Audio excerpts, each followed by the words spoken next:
You're tired of saying yes when you want to scream no. You feel the weight of living a life shaped by what others expect. Smiling when you're breaking, helping when you're empty, shrinking just to keep the peace. This video is not just a warning, it's a mirror. If you've ever felt like you're losing yourself by trying to be everything for everyone, what you're about to hear will change that forever.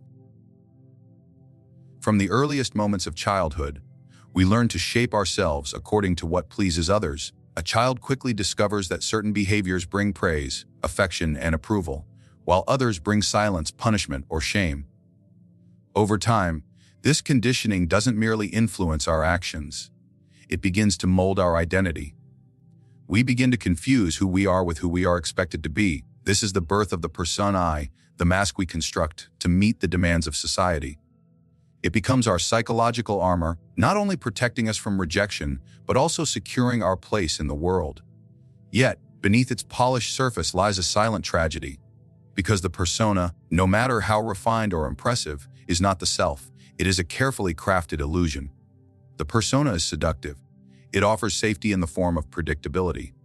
When you behave in the ways that others like, you're accepted. When you're helpful, agreeable, even to your own detriment, you become a good person in the eyes of others. But at what cost? The more you invest in this mask, the more distant you become from your own instincts, desires, and values. People-pleasing is not a gesture of love. It is a form of psychological submission, rooted in fear, the fear of being unloved, unworthy, or invisible. To please others is often to abandon oneself. You silence your own voice to echo the opinions of others. You suppress your needs to prioritize theirs. You shrink your spirit so no one else feels small. Slowly, your life becomes an elaborate performance where you are praised for being everything except yourself. The tragedy is that this performance works. People like the mask. They applaud the version of you that accommodates their desires. You are rewarded, not for authenticity, but for compliance. And the more praise you receive, the harder it becomes to remove the mask. Because the world is loving someone you are not. The stakes feel too high. What if they see who you really are and walk away? This is the paradox of the persona. The more it is validated, the more you feel invalid. Your relationships feel hollow because you know that they are not loving you, but the image you've created. You start to feel unseen. Even when you are surrounded by people, you feel alone. Even when everyone says they care. This loneliness is not social. It is existential. It is the pain of watching your real self wither in the shadows while your mask smiles for the crowd. And yet, the world encourages this kind of performance. It promotes harmony, politeness, likability. In school, in work, in family systems, we are trained to be agreeable and non-threatening. We are told to be nice, don't rock the boat, put others first. These messages, while seemingly innocent, slowly condition us to betray our inner truth in favor of external peace. This betrayal is subtle, but its effects are devastating. Over time, you begin to mistrust your own emotions. You second-guess your intuition. You hesitate before speaking your truth, fearing disapproval or rejection. The persona becomes so habitual that you forget it's a mask. You identify with it. You defend it. You feed it through curated behaviors, practiced smiles, and rehearsed opinions. But underneath, something else is happening. Your unconscious begins to protest. The parts of you that were silenced, the anger, the desire, the sadness, the hunger for truth, they don't disappear. They gather in the dark, forming what Jung called the shadow. The more tightly you cling to your persona, the more violently the shadow will push back. You may start to feel irritable, resentful, numb. You may have outbursts that feel out of character. You may feel a strange emptiness, even in moments of success. These are signals that the real self is starving. Living through the persona means you are always performing, always adjusting, always calculating how to be received. You are not present in life. You are managing perception.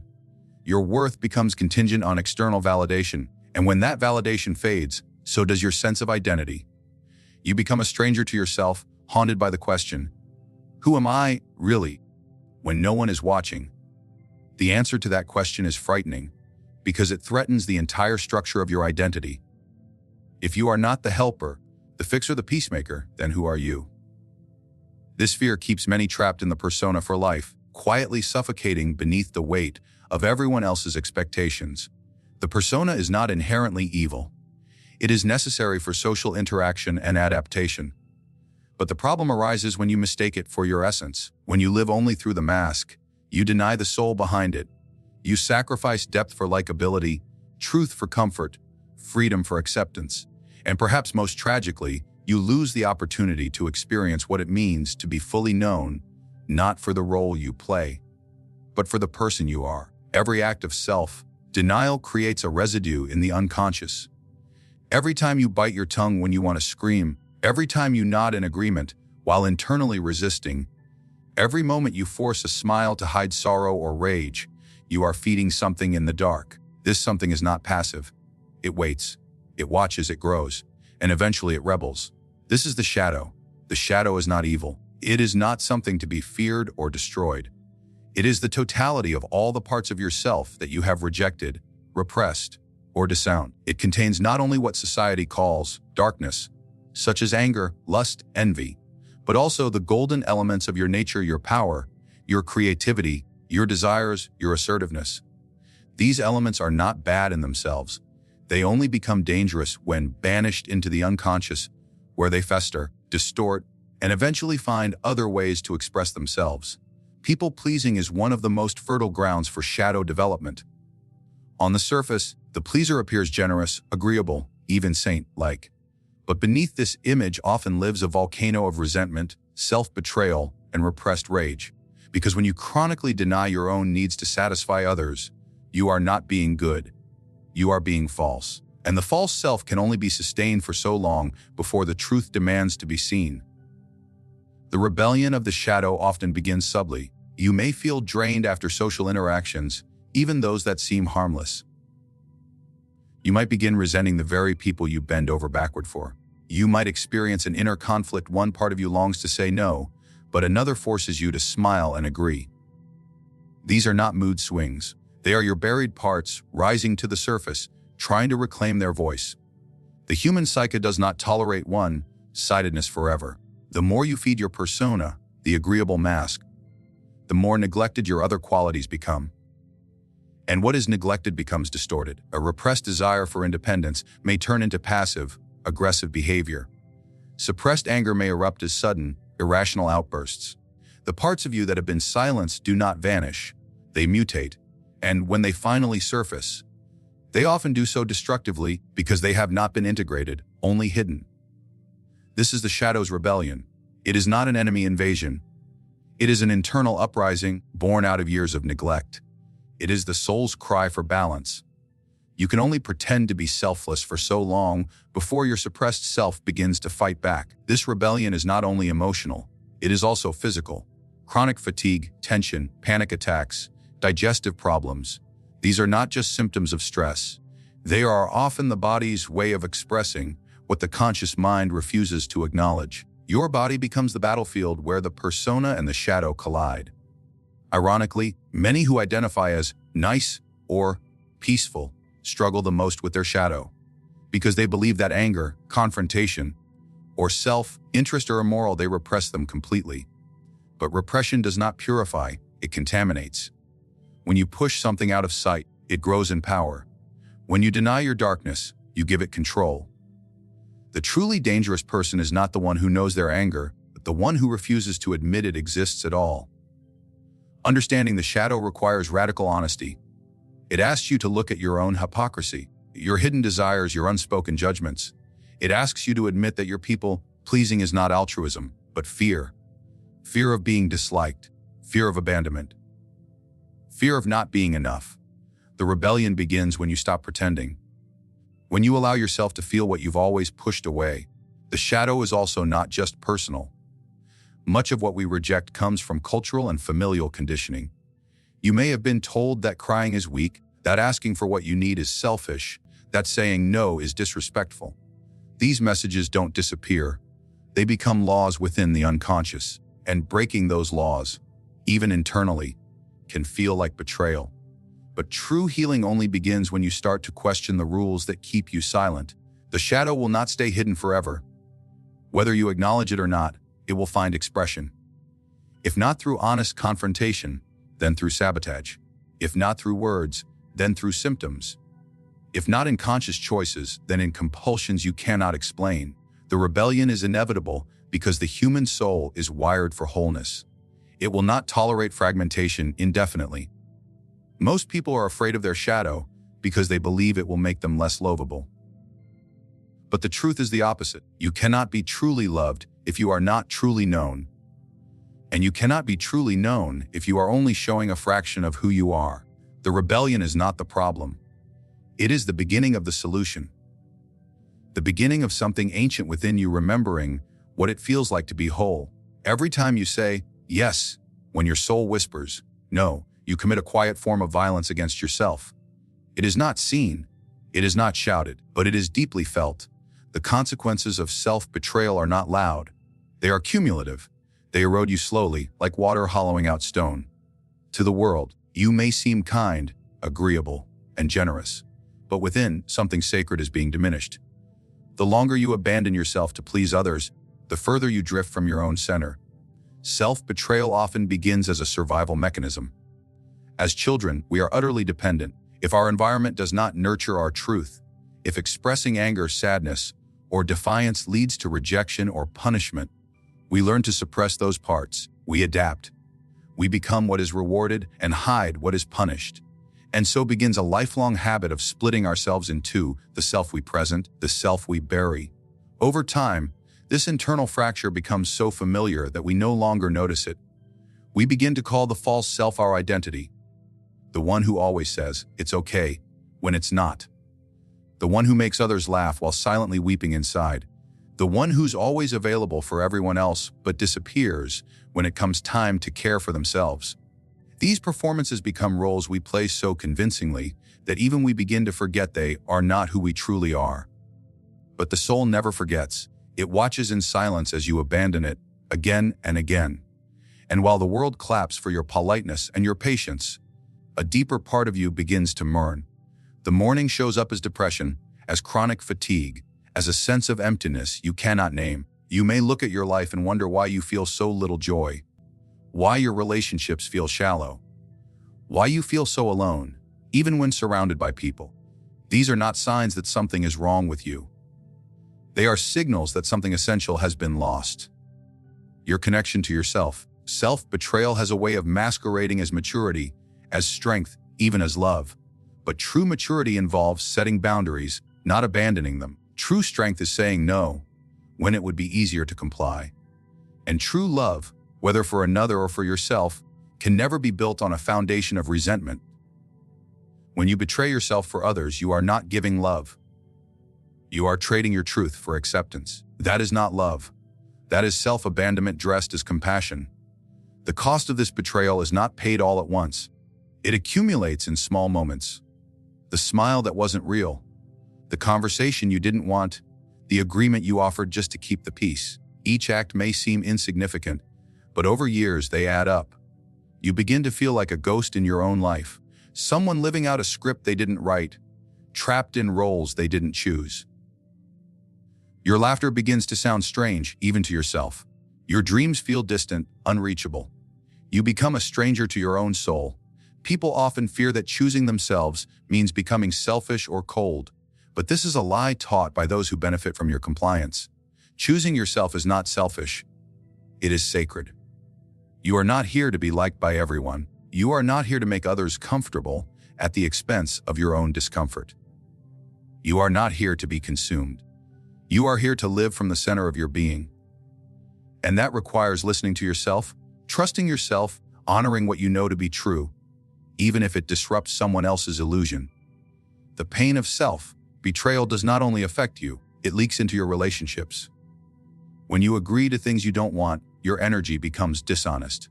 You smile, but your eyes show exhaustion. You give, your spirit feels resentful. Over time, this creates a dissonance that others can feel, even if they can't name it. The love you offer becomes hollow, conditional, laced with quiet bitterness. No relationship can thrive on such a foundation. True intimacy requires two whole people, not one who disappears so the other can feel whole. The longer you live in self-betrayal, the more you lose touch with your inner compass. Decisions become harder. Desires become murky. You hesitate to speak, not because you have nothing to say, but because you've forgotten how to speak your truth.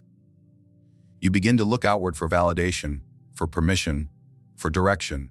You become dependent on the very people whose approval you once sought, trapped in a cycle of quiet suffering and silent performance. There comes a point when the cost becomes too great. When your soul, having been ignored for too long, begins to ache in ways that no praise can soothe, no achievement can fulfill. This ache is not weakness. It is not a flaw. It is the echo of your forgotten self calling you home, not to a version of you that is liked, approved, or admired, but to a version of you that is real, whole, and free. There is a quiet power that begins to emerge when a person finally decides to stop betraying themselves for the comfort of others. This decision is not loud. It doesn't come with applause or a dramatic announcement. It often arrives in stillness, in solitude, in the hushed spaces of deep exhaustion and inward clarity. It emerges when the pain of pleasing finally outweighs the fear of displeasing. And from that moment, a return begins. Not to an ideal self, not to a perfected image, but to a forgotten wholeness that has always existed beneath the performance. Wholeness is not about being pure, perfect, or eternally peaceful. Wholeness is about integration. It is about welcoming the full spectrum of who you are without judgment. The light and the shadow, the tenderness and the rage, the desire to give and the need to withhold. To be whole is to stop fragmenting yourself into acceptable and unacceptable parts based on who is watching. It is to call back the pieces you've exiled in your effort to be loved. When you stop pleasing people, you do not become cruel. You become authentic. You begin to speak more honestly, not to provoke, but because your voice is no longer chained to fear. You say no without guilt. You express what you want without apology. You no longer dilute your truth to keep others comfortable. And in doing so, you reclaim your time, your energy, your direction. You reclaim your life.